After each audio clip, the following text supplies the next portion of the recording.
رسول اللہ صلی اللہ علیہ وسلم نے فرمایا کہ ادعوا اللہ وانتم موقنون بالاجابہ، جب بھی تم اللہ سے کو پکارو تو پورے یقین کے ساتھ پکارو کہ میرے اللہ میری دعا قبول کر رہا۔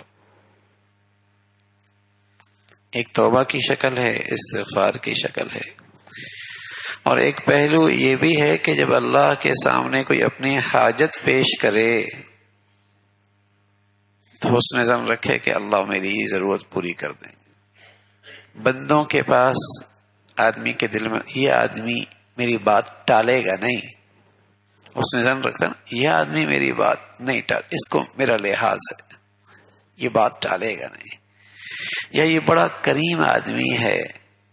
بڑا اچھا آدمی ہے، کم از کم میری بات نہیں واپس نہیں کرے گا۔ تو جب اللہ سے بندہ مانگے تو اللہ سے بھی ایسا ہی حسن ظن رکھنا چاہیے، وہ کریم داتا مہربان ذات مجھے خالی ہاتھ واپس نہیں کرے گی۔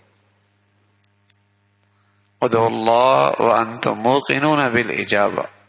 پورا یقین ہو کہ اللہ دعا قبول کرے گا، حسن ظن رکھے۔ اللہ سے حسن ظن کی بدولت آدمی جب دعا کرتا ہے تو نقد صلہ جو اسے ملتا ہے نا، نقد اسی لمحے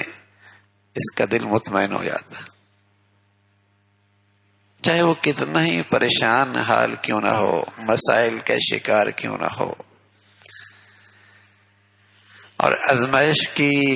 گرداب میں پھنسا ہوا کیوں نہ ہو، لیکن اگر پورے یقین کے ساتھ اللہ سے حسن ظن رکھ کے اللہ سے مانگے تو فوراً جو نقد انعام ملتا ہے دل مطمئن ہو جاتا ہے، تار مل گئی ہے، رابطہ ہو گیا ہے، کال اٹھا لی گئی ہے، یہ ایک اندر سے اطمینان ہو جاتا ہے۔ وَأَنْتُمْ مُوقِنُونَ فوراً،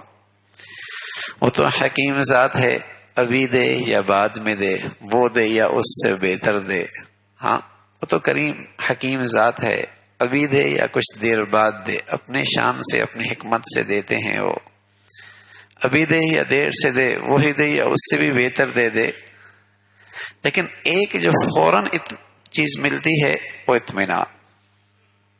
سکون۔ تو اللہ سے اس حسن ظن کے ساتھ مانگنا چاہیے، ادعوا اللہ وانتم موقنون بالاجابہ۔ تو رسول اللہ صلی اللہ علیہ وسلم نے فرمایا کہ اللہ نے کہا ہے کہ میں بندے کے ساتھ معاملہ جو کرتا ہوں اس کے حسن ظن کے مطابق کرتا ہوں، جیسا میرے بارے میں وہ گمان رکھتا ہے، اور اگر بدگمانی لے کے بیٹھ گیا تو میری تو سنتا ہی کوئی نہیں، شکوے ہی شکوے ہیں، اندر شکایت بھری ہوئی ہے، زبان کے بول کچھ بھی ہیں، تو یہ خود محرومی ہے، یہ خود اپنے لیے محرومی ہے، اور رحمت کے دروازے بند کر لینا ہے۔